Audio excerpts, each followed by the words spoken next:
দেশ মালায়নের বাচ্চারা বুলডোজার দিয়ে আমাদের মসজিদগুলোকে গুড়িয়ে দিচ্ছে। আপনি কোথায় আছেন? খবর রাখেন পৃথিবীর কি অবস্থা।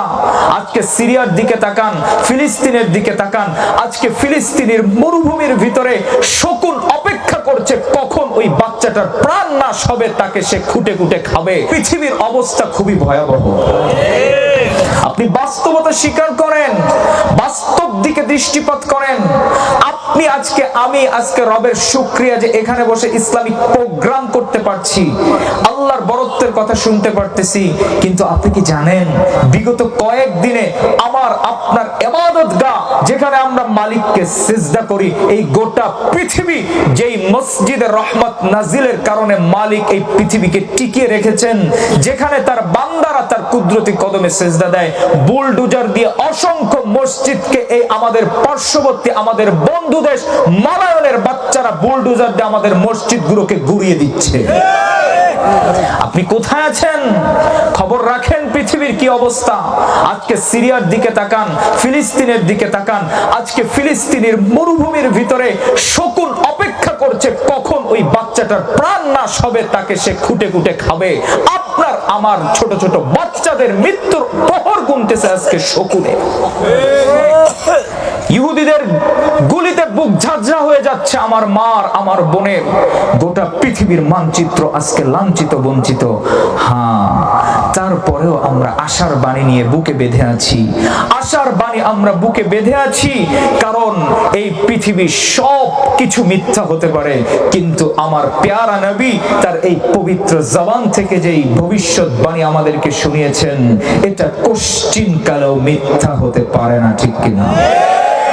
সুতরাং এই কষ্টের ভিতরে, এই দুঃখের ভিতরে, এই লাঞ্ছনা বঞ্চিত জাতির ভিতরে চারিদিকে আমাদের হাহাকার, মা বোনদের আর্তনাদ, চারিদিকে মুসলিম জাতিসত্তার অপমানিত, লঞ্চিত, বঞ্চিত, এর মাঝেও আমরা নবীর সেই ভবিষ্যৎবাণী বুকে বেঁধে এখনো আমরা সেই সূর্যের আশা করতেছি, সেই শবে সাদেকের আশায় আমরা এখনো অপেক্ষমান আছি। কারণ শবে সাদেকের কিছুক্ষণ পূর্বে ঘোর অন্ধকার থাকে। মনে রাখতে হবে, রাত্র যত গভীর হয় শবে সাদেকের সময় ততই ঘনিয়ে আসে। এর কিছুক্ষণ পরেই একটা টকটকা সূর্য উদিত হয়। ঠিক তেমনি ভাবে নবীর ভবিষ্যৎবাণী দিয়ে আমরা বুকে আশা বেঁধে আছি, ইসলামের বিজয় নিশ্চিত এই পৃথিবীতে হবে। কারণ আমার নবীর জবান থেকে বের হয়েছে, লা ইয়াবকা আলা যহরিল আরদি বাইতি মাদারিন ওয়ালা গাবারিন ইল্লা আদখালাহুল্লাহুল ইসলাম। আমার নবীর ভবিষ্যৎবাণী, এই পৃথিবীতে এমন কোন পাকা দালান থাকবে না, এমন কোন কুঁড়ে ঘর থাকবে না, এমন কোন ছনের ঘর থাকবে না, এমন কোন সুউচ্চ প্রাসাদ বাকি থাকবে না, এমন কোন তাবু থাকবে না, এমন কোন ইঞ্চি পৃথিবীর মাটি বাকি থাকবে না যেখানে আল্লাহ পাক রব্বুল আলামিন কিয়ামতের আগে পরিপূর্ণভাবে ইসলামের পতাকাকে পতপত করে উড়াবেন। আল্লাহু আকবারের ধ্বনিতে পৃথিবী প্রকম্পিত হবে, ইসলাম পৃথিবীতে আবার বিজয় অর্জন করবে। সুতরাং এত কষ্টের মাঝেও আমরা এই আশা রাখতে পারি কিনা বলেন? কারণ এই ভবিষ্যৎবাণী করেছেন কে? বিশ্বনবী মুহাম্মদ সাল্লাল্লাহু আলাইহি ওয়াসাল্লাম। সুতরাং আজকে আজানের শব্দকে যারা বন্ধ করতে চায়, মুসলমানদের কণ্ঠকে যারা শ্বাসরুদ্ধ করতে চায়, কোরআনকে যারা পৃথিবীর থেকে মিটাই দিতে চায়, ইসলামকে যারা পৃথিবীর থেকে উঠাই দিতে চায়, আমরাও তোমাদেরকে বলতে চাই ওই আমেরিকার হোয়াইট হাউসে কালিমার পতাকা একদিন উড়বে ইনশাআল্লাহ। ওই চায়নার বিকিংহামের রাস্তায় আল্লাহু আকবারের ধ্বনিতে একদিন প্রকম্পিত হবেই হবে ইনশাআল্লাহ।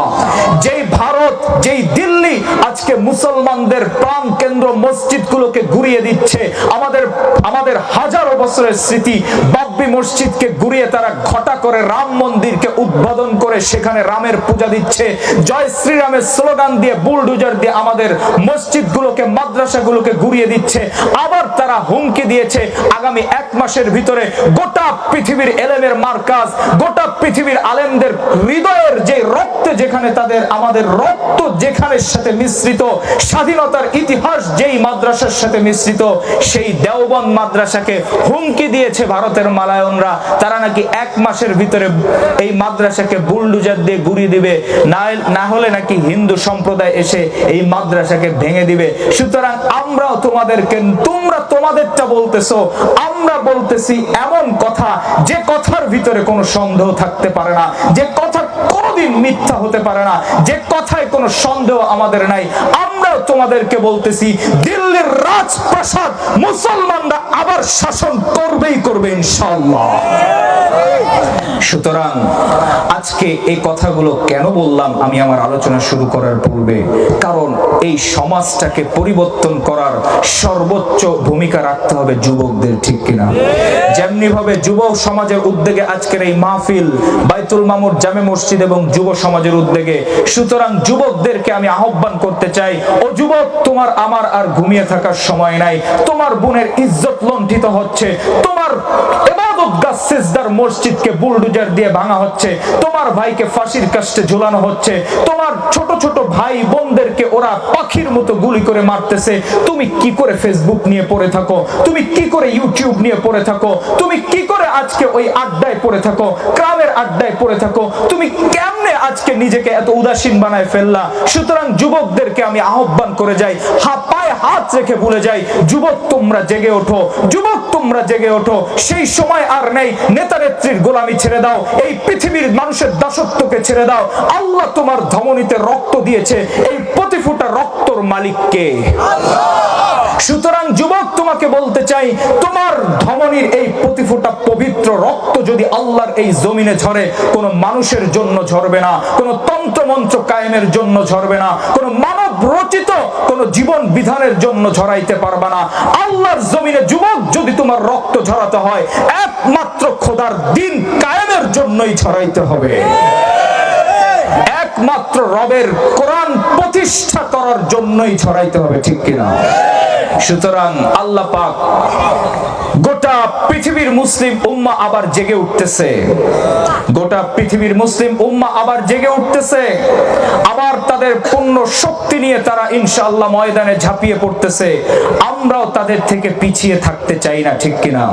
মনে রাখতে হবে যুবক, তুমি যদি পিছিয়েও থাকো, আমার নবী যেহেতু ভবিষ্যৎবাণী করেছে ইসলামের বিজয় 100% হবে, হয়তো তোমাকে আমাকে সাথে নিয়ে হবে, নয়তোবা তোমাকে আমাকে মাইনাস করে হবে, ঠিক কিনা? ইম্মা বিইজ্জি আজিজ, যারা ইসলামের বিজয়ের সাথে থাকবে আল্লাহ পাক তাদের ইজ্জতকে সম্মানিত করে দেবে, আল্লাহ পাক তাদের কদরকে বাড়ায় দিবে, আল্লাহ পাক তাদের ইজ্জতকে বুলন্দ করে দিবে।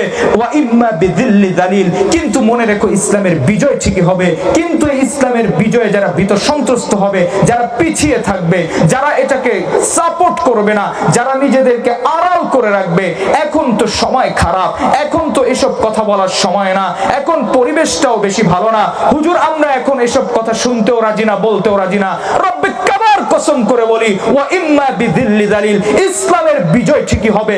মানব রচিত তন্ত্র মন্ত্র শৃঙ্খলা গুড়ি গুড়ি করে ভেঙে কোরআন রচিত পৃথিবী আবার কায়েম হবে, কোরআনের দুর্গ আবার কায়েম হবে, কোরআনের রাজ আবার পৃথিবীর প্রতি ইঞ্চি ইঞ্চি মাটিতে কায়েম হবে।